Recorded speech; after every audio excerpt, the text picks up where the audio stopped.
বিসমিল্লাহির রহমানির রহিম। আমরা গত পর্বে পড়েছিলাম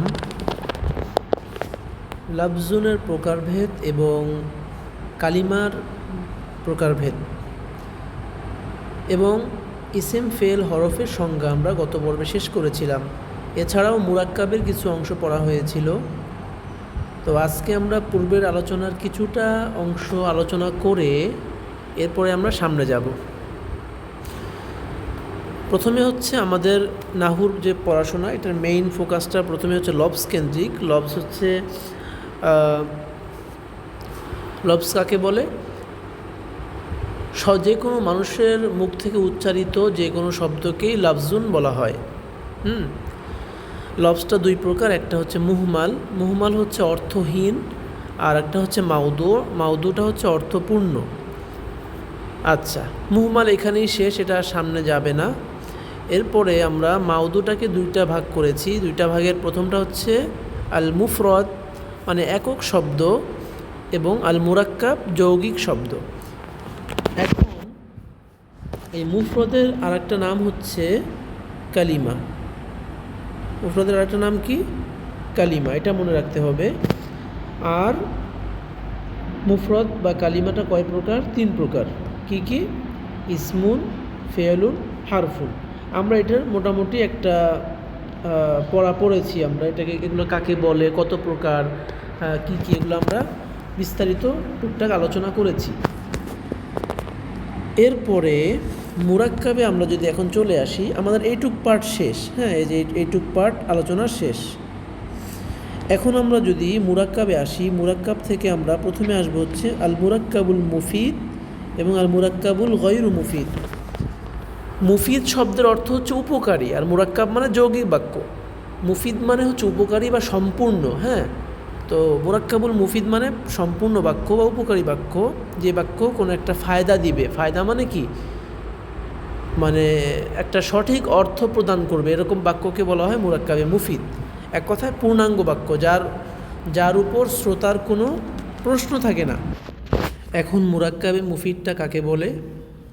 মুরাক্কাবে মুফিদটা হচ্ছে আমাদের যে বইটা আমরা পড়ছি, আজিজুন নুহাত বা নাহুমির, এই বইয়ের তৃতীয় পাঠে সংজ্ঞায় বলা হয়েছে যে মুরাক্কাবে মুফিদ ওই মুরাক্কাবকে বলে যে বক্তা কোনো কথা বলার সময় বা কথা বলার পর শ্রোতার কোনো সংবাদ বা কোনো বিষয় বুঝে আসে। অর্থাৎ একটা পূর্ণাঙ্গ বাক্য। যেমন আমি যদি বলি খালেদের ছেলে ভাত খেয়েছে, একটা পূর্ণাঙ্গ বাক্য বোঝাচ্ছে। খালেদের ছেলে কি করছে? ভাত খেয়েছে। তার মানে কি? বাক্যটা পূর্ণাঙ্গ হয়েছে। এটাই হচ্ছে মুরাক্কাবে মুফিদ। আর হচ্ছে মুরাক্কাবে গয়রে মুফিদ, এটা বাক্যের একটা অংশ বা খণ্ডাংশ বলা যায়, খণ্ডবাক্য বলা যায়, ক্লজ বলা যায়। যেমন এখানে আমি জায়েদের ছেলে ভাত খেয়েছে, এখানে জায়েদের ছেলে এই অংশটুকু হচ্ছে মুরাক্কাবে গয়রে মুফিদ। মানে এটা যৌগিক শব্দ হয়েছে কিন্তু একটা পূর্ণাঙ্গ বাক্য হয়নি, যার কারণে তাকে বলা হচ্ছে গয়রে মুফিদ। আচ্ছা, এখন মুরাক্কাবে মুফিদের আরেকটা নাম আছে। আরেকটা নাম কি? আরেকটা নাম হচ্ছে জুমলা। এই যে জুমলাতুন মানে হচ্ছে মুরাক্কাব মুফিদের আরেকটা নাম। আরেকটা নাম আছে, সেটা হচ্ছে কালাম। কি নাম? কালাম। কালাম মানেও হচ্ছে পূর্ণাঙ্গ বাক্য, জুমলা মানেও পূর্ণাঙ্গ বাক্য।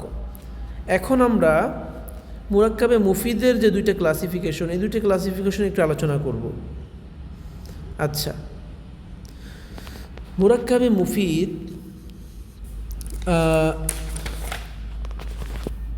দুই প্রকার। মুরাক্কাবে মুফিদ বা জুমলা কয় প্রকার? দুই প্রকার। এই ক্লাসিফিকেশন মনে রাখতে হবে। মুরাক্কাব দুই প্রকার, মুরাক্কাবে মুফিদ আর একটা গয়রে মুফিদ। এখন আবার এই মুরাক্কাবে মুফিদকে দুইটা নামে ডাকা হয়, একটা জুমলা, একটা কালাম। তো আমরা বলবো জুমলাটা বেশি ইউজ করব আমরা। তো এই জুমলা আবার দুই প্রকার, বা মুরাক্কাব মুফিদ কয় প্রকার? দুই প্রকার। একটা হচ্ছে জুমলায় খবরিয়া, আর হচ্ছে জুমলায় ইনশাইয়া। কি বললাম? জুমলায় খবরিয়া, জুমলায় ইনশাইয়া।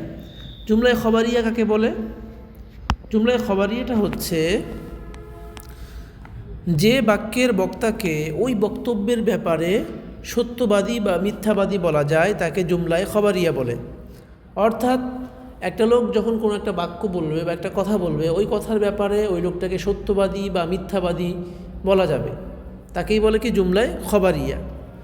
আচ্ছা, যেমন যেমন যদি বলি যে মাহবুবা ইউনিভার্সিটিতে যায়, মাহবুবা কোথায় যায়? ইউনিভার্সিটিতে যায়। এখন এই কথাটা সত্যও হতে পারে, মিথ্যাও হতে পারে। এই বাক্যটা শুনে যে কেউ বলতে পারে যে না, সে যায়নি, কথাটা তখন মিথ্যা হবে। আর যদি বলে যে না, সে গিয়েছে, তাহলে সত্য হবে। এটাই হচ্ছে জুমলায় খবরিয়া। আর জুমলায় ইনশাইয়া হচ্ছে যে বাক্যের বক্তার বক্তব্যের ব্যাপারে বা যে বাক্যের ব্যাপারে বক্তাকে সত্যবাদী বা মিথ্যাবাদী সাব্যস্ত করা যায় না, তাকে জুমলায় খবরিয়া বলে। যেমন যেমন আমি যদি বলি তুমি ইউনিভার্সিটিতে যাও, তুমি ইউনিভার্সিটিতে যাও। এখন এই তুমি ইউনিভার্সিটিতে যাও এই বাক্যের মধ্যে কি সত্য মিথ্যা নিরূপণের কোনো সম্ভাবনা আছে? নাই। আমি যদি বলি আল্লাহ আমাদের সবাইকে মাফ করুন, এই বাক্যে কি সত্য মিথ্যা নির্ণয় কোনো অবস্থা আছে? নেই। এই হচ্ছে জুমলায় ইনশাইয়া। অর্থাৎ আমি এমন একটা কথা বলবো যে এই কথার ব্যাপারে কেউ আমাকে সত্য বা মিথ্যা সাব্যস্ত করতে পারবে না। আর জুমলায় খবরিয়া এটা হচ্ছে সত্য মিথ্যা সাব্যস্ত করতে পারবে। জুমলা ইনশাইয়াটা আমি অল্প একটু কথার মধ্যে শেষ করে দিই। এখানে অনেকগুলো প্রকার আছে জুমলা ইনশাইয়ার, কিন্তু আমরা এতগুলো প্রকার আপাতত পড়ব না, একটু ধারণা দিয়ে যাই। এক নম্বর হচ্ছে আমর। যেমন আমরের কথাগুলো সাধারণত সত্য মিথ্যা প্রমাণ করা যায় না। যেমন কি ইফআল, তুমি করো। এই তুমি করো বাক্যের মধ্যে সত্য মিথ্যা প্রমাণ করা যায় না। নাহি, নাহি মানে কি লা তাফআল, তুমি করো না, সত্য মিথ্যা প্রমাণ হয় না। আল ইস্তিফহাম, ইস্তিফহাম মানে হচ্ছে প্রশ্ন করা। তুমি কি খেয়েছো? এই তুমি কি খেয়েছো বাক্যের মধ্যে কি সত্য মিথ্যা সাব্যস্ত করার কোনো ওয়ে আছে? নাই। তামান্নি, তামান্নি হচ্ছে আকাঙ্ক্ষা প্রকাশ করা। যেমন আমি যদি ইউনিভার্সিটিতে ভর্তি হতে পারতাম, হ্যাঁ, আমি যদি জাহাঙ্গীরনগর ইউনিভার্সিটিতে পড়তে পারতাম, আমি যদি ঢাকা ইউনিভার্সিটিতে চান্স পেতাম। এই যে তামান্নি, এইসব বাক্যের মধ্যে কি নেই? কোনো সত্য মিথ্যা সাব্যস্তের সুযোগ নেই। আচ্ছা, তারাজ্জি, তারাজ্জি মানে হচ্ছে আশা প্রকাশক বাক্য। যেমন আশা করি আমি বিসিএস ক্যাডার হব, আশা করি আমি বিসিএস ক্যাডার হব। এই যে একটা আশা প্রকাশক বাক্য। অথবা আমি যদি বলি যে সম্ভবত জায়েদ বিসিএস ক্যাডার হয়েছেন, সম্ভবত জায়েদ বিসিএস ক্যাডার হয়েছে। এই বাক্যের মধ্যে সত্য মিথ্যা নিরূপণের কোনো ওয়ে নাই। আচ্ছা, এরপরে কারণ সম্ভবত বলে দিয়েছে, যার ফলে হতেও পারে, নাও হতে পারে। অকুদ, অকুদ মানে হচ্ছে লেনদেন প্রকাশক বাক্য। এগুলো আমরা এখন বিস্তারিত যাব না। তারপর হচ্ছে এখানে অনেকগুলো আছে, যেমন একটা আছে দোয়া। দোয়া মানে কি? দোয়া করা। যেমন আল্লাহ তোমাকে ভালো রাখুন। এই শব্দের মধ্যে তো আসলে সত্য মিথ্যা নিরূপণের কোনো উপায় নেই। আচ্ছা, এই গেল আমাদের জুমলা ইনশাইয়া। এবার আমরা জুমলায় খবরিয়ার একটু বিষয় জানবো। আমাদের মূলটা হচ্ছে এইখানে, কারণ এটাই সবচেয়ে বেশি প্রয়োজন হয়। জুমলায় খবরিয়া দুই প্রকার। কি? আল জুমলাতুল ইসমিয়া, আল জুমলাতুল ফেলিয়া। এখন জুমলাতুল ইসমিয়া কাকে বলে? যে শব্দ দ্বারা যে জুমলা বা যে বাক্য ইসেম দ্বারা শুরু হয় তাকে জুমলা ইসমিয়া বলে। আর যে বাক্য ফেল দ্বারা শুরু হয় তাকে জুমলায় ফেলিয়া বলে। এটা হচ্ছে সহজ সংজ্ঞা। তাহলে আমরা জুমলায় খবরিয়াটা মোটামুটি জানতে পারলাম। এবার আমরা মুরাক্কাবে মুফিদ বা জুমলা সম্পর্কে কিছু আলোচনা, এই পার্টটা একটু পড়ব। এখানে অনেক কিছু জানার আছে, একটু খেয়াল করবেন আপনারা। দেখেন, প্রতিটি জুমলা বা বাক্যের বক্তা তার মনের ভাব সম্পূর্ণ প্রকাশ করে থাকে। বক্তা খবর বা আদেশ নিষেধ যা কিছু বলার ইচ্ছা করে তা সম্পূর্ণ বলে, আর শ্রোতাও তা সম্পূর্ণ বুঝতে পারে। একজন বক্তা কথা বলে মানুষকে বোঝানোর জন্যই, আর শ্রোতাও চায় সেই কথাটা বুঝতে। এটাই মূল কথা। এরপরে কি বলছে? প্রতিটি জুমলাতে কি থাকে? প্রতিটি জুমলাতে দুটি অংশ থাকে। একটা হচ্ছে মুসনাদ ইলাইহি এবং দুই নম্বর হচ্ছে মুসনাদ। এই শব্দটা খুব মনে রাখতে হবে। এটা একটা পরিভাষা, হ্যাঁ, আরবি বা ব্যাকরণের একটা পরিভাষা। এটার অর্থ কী আমরা সামনে জানব। তো একটা বাক্যে কয়টা অংশ মাস্ট থাকবে? মুসনাদ ইলাইহি এবং মুসনাদ। সহজে বোঝার জন্য মুসনাদ ইলাইহিকে আমরা বলতে পারি সাবজেক্ট, একটা বাক্যের সাবজেক্ট, আর মুসনাদকে আমরা বলতে পারি একটা বাক্যের প্রেডিকেট। হ্যাঁ, বাংলায় এটাকে বলে উদ্দেশ্য, এটাকে বলে বিধেয়। এটা কি বলে? বিধেয়।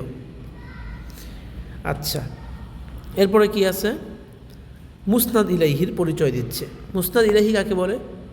জুমলা বা বাক্যে যার সম্পর্কে কিছু বলা হয় তাকে মুসনাদ ইলাইহি বলে। জুমলা বা বাক্যে যার সম্পর্কে কিছু বলা হয় তাকে মুসনাদ ইলাইহি বলে। আচ্ছা, জুমলা বা বাক্যে যার সম্পর্কে কিছু বলা হয় মানে হচ্ছে সাবজেক্ট। হ্যাঁ, যার সম্পর্কে কিছু বলা হয় সেটাই মূলত মুসনাদ ইলাইহি। বাংলায় কি উদ্দেশ্য বলে, ইংরেজিতে সাবজেক্ট বলে। আর মুসনাদটা কি? মুসনাদ হচ্ছে জুমলা বা বাক্যের মুসনাদ ইলাইহি সম্পর্কে যা কিছু বলা হয় তাকেই মুসনাদ বলে। অর্থাৎ সাবজেক্ট সম্পর্কেই তো একটা কিছু বলা হয়, তাই না? সেই সাবজেক্ট সম্পর্কে যে তথ্যগুলো দেওয়া হয় সেটাই হচ্ছে মুসনাদ। বাংলায় বলে কি বিধেয়, ইংরেজিতে প্রেডিকেট। যেমন জাইদুন আলিমুন, এখানে জায়েদ একজন জ্ঞানী লোক, এই জায়েদটা হচ্ছে এখানে মুসনাদ ইলাইহি মানে সাবজেক্ট, আর আলিমুনটা হচ্ছে মুসনাদ মানে প্রেডিকেট। আচ্ছা, এরপরে আসি। এরপরে বলতেছে মুসনাদ ইলাইহি ও মুসনাদ সম্পর্কে কিছু জ্ঞাতব্য বিষয়। মুসনাদ ইলাইহি এটা দরকার নেই, এটা প্রয়োজনই নাই। আমরা ইসিমে চলে যাই। এটা খুব গুরুত্বপূর্ণ, এইটুকু গুরুত্বপূর্ণ। ইসেমটা কি হতে পারে? ইসেমটা এটা মুসনাদ ইলাইহিও হতে পারে এবং মুসনাদও হতে পারে। ইসেম দুইটাই হতে পারে। যেমন জাইদুন কয়মুন, এখানে জাইদুনটাও ইসেম, কয়মুনটাও ইসেম, মানে মুসনাদ ইলাইহিও ইসেম, এই মুসনাদও ইসেম। এখানে জাইদুন একটি ইসেম এবং মুসনাদ ইলাইহি হয়েছে, এবং কয়মুন একটি ইসেম, এটা মুসনাদ হয়েছে। এরপরে ফেলের ক্ষেত্রে আসি। ফেল এটা শুধু মুসনাদ হতে পারে, মুসনাদ ইলাইহি হতে পারে না। যেমন দরাবা জাইদুন, দরাবা হচ্ছে এখানে মুসনাদ মানে একটা ফেল, আর জাইদুনটা হচ্ছে মুসনাদ ইলাইহি কারণ এটা ইসেম। আচ্ছা, হরফটা কি? হরফ এটা মুসনাদও হতে পারে না, মুসনাদ ইলাইহিও হতে পারে না। মোটা দাগে আমাদের এখানে যে জিনিসটা বলতেছে তারা, ইসেমটা দুইটাই হতে পারে। একটা ইসেম সাবজেক্টের অবস্থানেও থাকতে পারে, তখন সেটা মুসনাদ ইলাইহি হবে, আর প্রেডিকেটের অবস্থানে থাকলে কি হবে? মুসনাদ হবে। কিন্তু ফেলের ক্ষেত্রে নিয়ম হচ্ছে ফেল কখনোই মুসনাদ ইলাইহি হতে পারে না, কারণ ফেল কি কোনোদিন সাবজেক্ট হতে পারে না। এজন্য ফেলটাকে শুধু মুসনাদের অবস্থানে রাখা হয়েছে। একটা জিনিস হতে পারে শুধু মুসনাদ।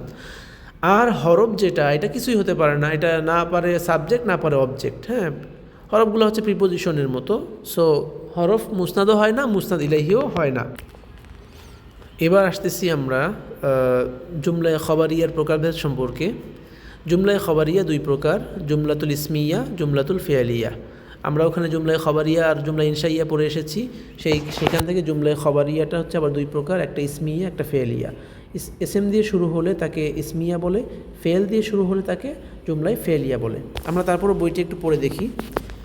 যে জুমলা বা বাক্যের প্রথম অংশ ইসিম হয় তাকে জুমলা ইসমিয়া বলে। যেমন আল্লাহু ওয়াহিদুন, আল্লাহ এক। এখানে আল্লাহ শব্দটি ইসিম ও মুসনাদ ইলাইহি, আর ওয়াহিদুন শব্দটি মুসনাদ হয়েছে। হ্যাঁ, জুমলা ইসমিয়ার মুসনাদ ইলাইহিকে খবর মুবতাদা বলে এবং মুসনাদকে খবর বলে। এই জিনিসটা গুরুত্বপূর্ণ। তাহলে এটা হচ্ছে মুসনাদ ইলাইহি, তাই না? মানে সাবজেক্টকে মুসনাদ ইলাইহিকে যদি সেটা ইসেমের মধ্যে আসে, জুমলা ইসমিয়াতে আসে, তাহলে তাকে আমরা বলবো মুবতাদা। এটা সবচেয়ে গুরুত্বপূর্ণ নাম, এই যে মুবতাদা। হ্যাঁ, আর আর আর যদি এই মুসনাদটা শুধু আসে,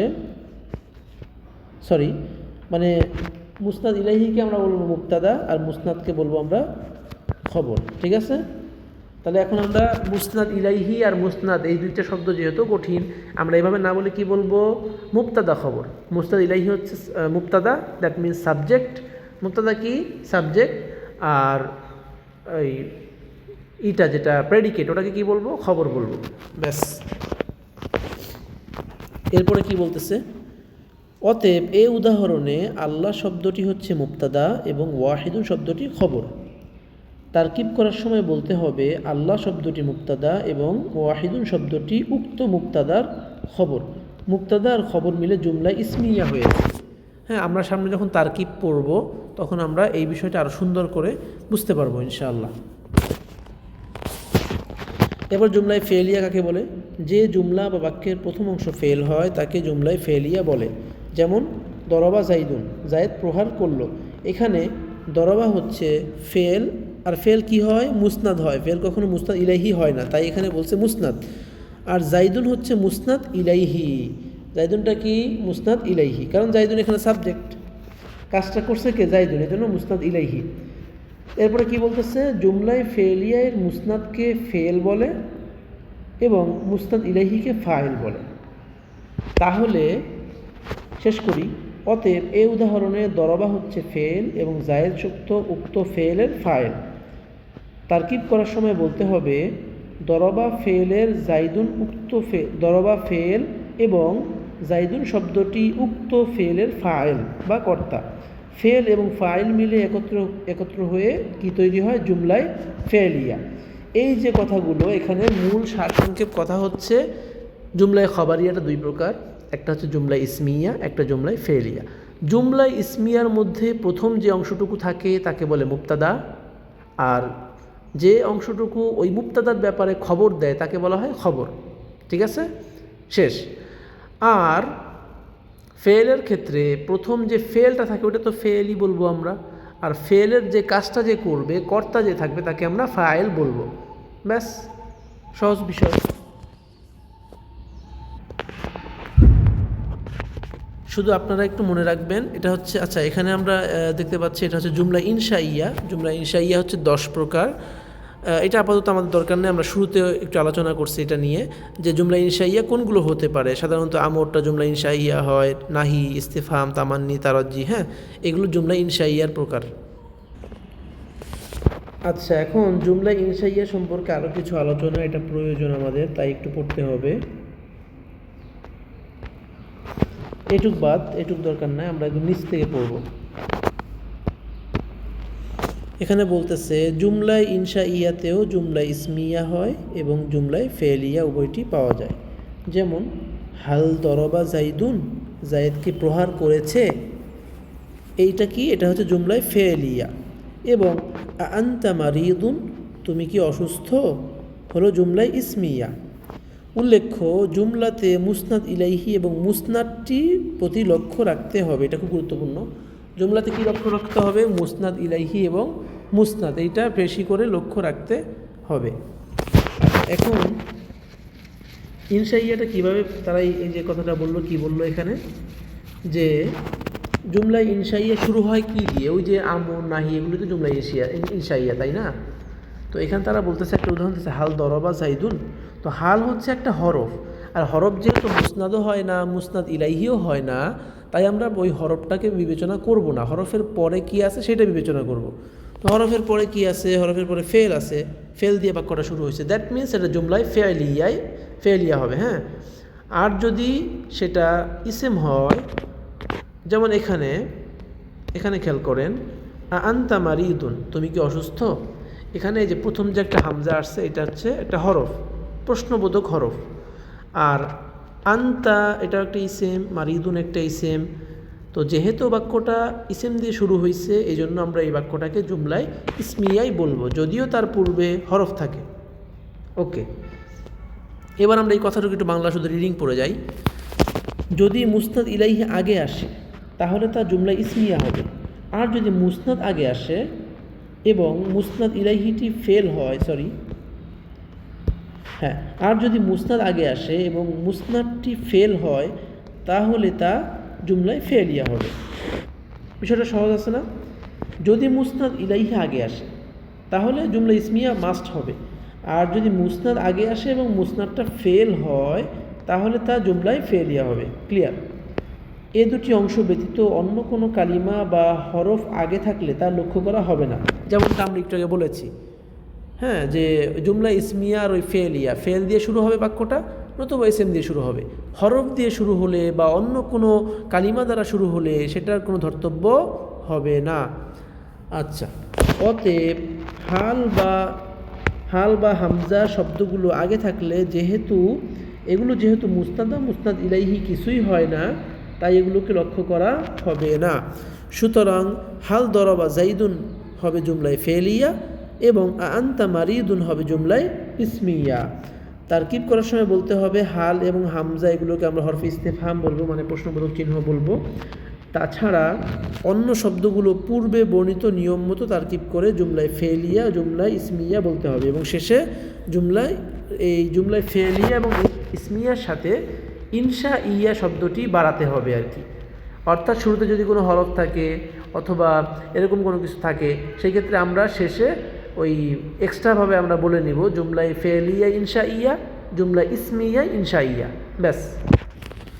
এরপরে এই যে ওরা উদাহরণ দিয়ে দেখিয়ে দিয়েছে যে হাল দরবা জাইদুনের ক্ষেত্রে বলতে হবে জুমলায় ফেলিয়া ইনশা ইয়া এবং আনতা মারিদুনের ক্ষেত্রে বলতে হবে জুমলায় ইসমিয়া ইনশা ইয়া, ব্যাস।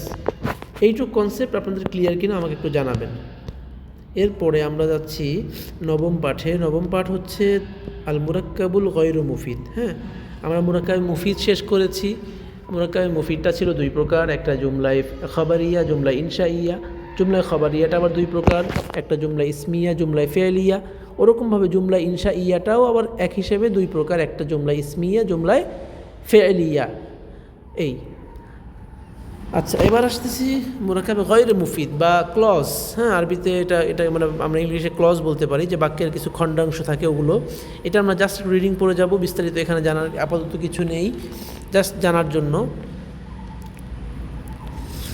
এখানে বলতেছে মুরাক্কাবে গয়রে মুফিদ তিন প্রকার, বা অপূর্ণাঙ্গ বাক্য কয় প্রকার? তিন প্রকার। একটা হচ্ছে আল মুরাক্কাবুল ইদাফি, দুই নম্বর আল মুরাক্কাবুল বিনাই, তিন নম্বর হচ্ছে আল মুরাক্কাবু মানউস সরফ। এগুলোর পরিভাষা, হ্যাঁ, এটা অর্থ কি আমরা সামনে যাচ্ছি। মুরাক্কাবে ইজাফির পরিচয়টা কি? মুদফ ও মুদফ ইলাইহি মিলে যে মুরাক্কাব গঠিত হয় তাকেই মুরাক্কাবে ইজাফি বলে। সহজ না? এই যে আমরা যা পড়ে এসেছি, কিতাবু জাইদিন, হ্যাঁ, বাইতু রশিদিন, রাশেদের বাড়ি। এই যে মুদফ ইলাইহি দিয়ে যে বাক্যটা গঠিত হয় সেটা মুরাক্কাবে ইজাফি। আর মুরাক্কাবে ইজাফিগুলো হচ্ছে অপূর্ণাঙ্গ বাক্য। যেমন আমি যদি বলি জায়েদের গোলাম, এটা বলে যদি আমি থেমে যাই, তাহলে যে শুনতেছে বাক্য সে আমাকে কি বলবে? যে জায়েদের গোলাম কি? জায়েদের গোলাম কি এসেছে? জায়েদের গোলাম কি মারা গিয়েছে? জায়েদের গোলাম কি মানে কোথায় গিয়েছে? প্রশ্ন থাকবে তার। সো এটা একটা মুরাক্কাবে গয়রে মুফিদ বা অপূর্ণাঙ্গ বাক্য। যেমন কিতাবু খালিদিন, খালেদের বই, হ্যাঁ, এই আর কি। আর মুদফ ইলাইহি নিয়ে অল্প একটু কথা আছে এখানে। সেটা হচ্ছে যে ইদাফাতের পরিচয়। ইদাফাতটা কাকে বলে? একটি ইসেমকে অন্য একটি ইসেমের সাথে সম্বন্ধ করাকে ইদাফাত বলে। মুদফের পরিচয় দিচ্ছে, যে ইসেমকে সম্বন্ধ করা হয় তাকে মুদফ বলে। আর মুদফ ইলাইহিটা কাকে বলে? যে ইসেমের প্রতি সম্বোধন করা হয় তাকে মুদফ ইলাইহি বলে। মুদফ ও মুদফ ইলাইহি একত্রে মুরাক্কাবে ইদাফি গঠিত করে। মুরাক্কাবে কি করে? মুরাক্কাবে ইদাফি গঠিত হয়। মুদফ ইলাইহি এর শেষে সর্বদাই জের হয় এবং মুদফে কখনো আলিফ লাম ও তানবিন আসে না। মুদফ ইলাইহি শেষে সর্বদাই জের হয় আমরা জানি, আর মুদফে কি আসে না? আলিফ লামও আসবে না, তানবিনও আসবে না। যেমন গুলামু জাইদিন, এখানে গুলাম শব্দটি হচ্ছে মুদফ এবং জাইদুন শব্দটি মুদফ ইলাইহি। আর ইদাফাত মানে মুদফ ইলাইহি। এর নিয়মাবলী দিছে। কি নিয়ম দিছে? এক নম্বর, মুদফ সর্বদা আলিফ লাম ও তানবিন মুক্ত থাকবে। মুদফে কখনো কি হবে না? আলিফ লাম হবে না, তানবিন হবে না। আর মুদফ সর্বদা পূর্বের আমের অনুযায়ী হরকত পাবে। অর্থাৎ মুদফটা যেটা থাকবে সেটার পূর্বে যা থাকবে ওই অনুযায়ী হরকত পাবে। যেমন পূর্বে যদি মিন আসে, যেমন আমি যদি বলি কিতাবু জাইদিন, জায়েদের বই। এখন কিতাব শব্দের আগে যদি মিন আসলে তো সেটা জেড দেয়, তো মিন আসলে কি হবে? মিন কিতাবি জাইদিন। এটা এখানে বলছে যে মুদফ সর্বদা পূর্বের আমল আছে, পূর্বের কি শব্দ আছে ওই অনুযায়ী হরকত পাবে। আর মুদফ ইলাইহি সর্বদা জার বিশিষ্ট হবে। যার মানে কি? জের বিশিষ্ট হবে। আচ্ছা, এরপরে আমরা মুরাক্কাবে গয়রে মুফিদের দ্বিতীয় প্রকার পড়ব। দ্বিতীয় প্রকার হচ্ছে আল মুরাক্কাবুল বিনাই। মুরাক্কাবুল বিনাইর পরিচয় দিতে গিয়ে লেখক বলতেছেন আল মুরাক্কাবুল বিনাই, মুরাক্কাবে বিনাই ওই মুরাক্কাবকে বলে যাতে দুইটি ইসেমকে এমনভাবে একত্র করা হয় যে দ্বিতীয় ইসেমটিতে একটি হরফ গোপন থাকে। যেমন জিনিসটা বুঝেন, এখানে দুইটা ইসেমকে একত্রিত করা হবে। কাকে একত্রিত করা হবে? দুইটা ইসেমকে একত্রিত করা হবে যার মাঝখানে একটা হরফ গোপন ছিল, কিন্তু ওই হরফটাকে বিলুপ্ত করে দেওয়ার কারণে যে মুরাক্কাবটা বা যে একটা শব্দ গঠিত হয় তাকেই মুরাক্কাবে বিনাই বলে। সহজে বলতে গেলে একটা উদাহরণ হচ্ছে আহাদা আশার। আহাদা আশার, আহাদা মানে কি? এক। আশার মানে কি? 10। 10 আর একে কি হয়? 11 হয়। তো এটা মূলত কি ছিল? ছিল এরকম, এটা কি লিখছে, এটা পূর্বে ছিল আহাদুন ও আশারুন, 1 এবং 10 মানে 11। হ্যাঁ, 1 এবং 10, এই যে মাঝখানে একটা ওয়াও ছিল, এই যে দেখতে পাচ্ছেন একটা ওয়াও ছিল, কিন্তু এই ওয়াওটাকে যখন বিলুপ্ত করে দিছে, বিলুপ্ত করে দেওয়ার পরে দুইটা এসএম একত্রিত হয়ে গেছে, মাঝখানে আর কোনো বাধা নাই। তো একত্রিত হওয়ার ফলে যে যে জিনিসটা হয়েছে, এখানে যে তানবিনটা ছিল আর এখানেও যে তানবিনটা ছিল, এই দুইটা তানবিনকে বিলুপ্ত করে দিয়ে জবর দিয়ে দেওয়া হয়েছে, একটা করে জবর দিয়ে দেওয়া হয়েছে, যার ফলে আহাদুনকে আহাদা করা হয়েছে আর আশারুনকে আশারা করা হয়েছে, মাঝখানে ওয়াওটা বিলুপ্ত হয়ে গেছে। তাহলে কি হয়? আহাদা আশারা, দুইটা মিলে শব্দ হয়েছে একটা। এটাই এখানে বলছে যে মুরাক্কাবে বিনাই ওই মুরাক্কাবকে বলে যাতে দুটি এসএমকে এমনভাবে একত্রিত করা হয় দ্বিতীয় এসএমটিতে কোনো হরফ গোপন থাকে। দ্বিতীয় এসএমটিতে একটা কি থাকে? হরফ গোপন থাকে। যেমন এই যে ওয়াওটা গোপন ছিল দ্বিতীয় এসএমে, আশারুনার আগে একটা ওয়াও ছিল, এটা গোপন অবস্থায় আছে। বোঝা গেল? এজন্যই আমরা যখন ওই যে আদত পড়েছি 11 থেকে 19 পর্যন্ত যে সংখ্যাগুলো রয়েছে এর মাঝখানে কোনো ওয়াও নেই। আহাদা আশার, ইসনা আশার, হ্যাঁ, সালাসাতা আশার, আরবাআতা আশার, কোনো কি হচ্ছে না, মাঝখানে ওয়াও আসতেছে না, দুইটা মিলে একটাই বোঝাচ্ছে। দুইটা মিলে কি বোঝাচ্ছে? একটা শব্দই বোঝাচ্ছে। এটাকেই বলে মুরাক্কাবে বিনাই। পরে বলছে ফলে দুটি এসএম একত্র হয়ে যায়, একটি এসএমে পরিণত হয়। যেমন 11 একটা এসএম, 12 একটা এসএম, 13 একটা এসএম। 30 আশারা মানে এই আহাদা আশারা থেকে 30 আশারা পর্যন্ত সবগুলো সংখ্যাই হচ্ছে এই নিয়মে গঠিত হয়েছে। ক্লিয়ার? আচ্ছা, বাকিটুকু আমরা ওইটুকু পড়বো না, ওইটুকু বাদ। এরপর আমরা আসতেছি তৃতীয় প্রকার, মুরাক্কাবে গয়রে মুফিদের তৃতীয় প্রকার। তৃতীয় প্রকারটা কি? তৃতীয় প্রকারটা হচ্ছে মুরাক্কাবু মানউস সরফ। মুরাক্কাবু মানউস সরফ এর পরিচয় দিচ্ছে মুরাক্কাব মানউস সরফ ওই মুরাক্কাবকে বলে যাতে দুটি ইসেমকে একত্র করা হয়। এখানেও কি করা হচ্ছে? দুটো ইসেমকে একত্র করা হচ্ছে, কিন্তু তাতে কোনো হরফ গোপন থাকে না। এখানে পয়েন্ট হচ্ছে এইটা এখানে। হ্যাঁ, মুরাক্কাবে বিনাই কি ছিল? দুইটা ইসেমকে একত্রিত করেছিল, কিন্তু মাঝখানে একটা হরফ গোপন ছিল। কিন্তু এই যে মুরাক্কাবে মানউস সরফের ক্ষেত্রে মাঝখানে কোনো হরফ গোপন থাকে না, কিন্তু দুইটা ইসেমকে একত্রিত করা হয়। এটার বাংলা উদাহরণ দিব আমি একটু পরে। যেমন বালা বাক্কু, কি বলছে? বালা বাক্কু একটা শহরের নাম। কি বলছে? বালা বাক্কু, বাল একটা জায়গার নাম, বাক্কু একটা জায়গার নাম। এই যেখানে বলে দিছে বাল একটি মূর্তির নাম। কিসের নাম? মূর্তির নাম। এবং বাক্কু একজন বাদশার নাম। এই দুটি এসএমকে একত্র করে একটি এসএমে পরিণত করা হয়েছে, কিন্তু এখানে কোনো হরফ গোপন ছিল না। মানে বিষয়টা এরকম ছিল না যে বা আলা ওয়া বাক্কু, এরকম ছিল না, বরং বা আলা আলাদা একটা শব্দ, বাক্কু আলাদা একটা শব্দ। বা আলা মানে একটা মূর্তির নাম, বাক্কু হচ্ছে একজন বাদশার নাম। তাহলে ওই বাদশার মূর্তি, বিষয়টা এরকম ছিল, এজন্য ওই দুইটা নামকে একত্রিত করে একটা জায়গার নাম বানানো হয়েছে, একটা শহরের নাম দেওয়া হয়েছে বা আলা বাক্কু। ঠিক আছে? একটু হাসি আর কি, একটু হাসির নাম। আচ্ছা, এইটুকু দরকার নাই, এটা বাদ। তাহলে আমরা এখানে মুরাক্কাবে গয়রে মুফিদের 3টা প্রকারই পড়লাম। কি কি ছিল? মুরাক্কাবে ইদাফি, মুদাফ মুদাফ ইলাইহি, তারপর হচ্ছে মুরাক্কাবে বিনাই, যেটা দুইটা ইসেমকে একত্রিত করা হয়েছে, মাঝখানে একটা ওয়াও ছিল বা একটা হরফ গোপন ছিল। আর মুরাক্কাবে মানউস সরফ, মাঝখানে কোনো হরফ গোপন ছিল না। তো আমরা এখন মুরাক্কাবে মানউস সরফের বাংলা কিছু উদাহরণ দিচ্ছি।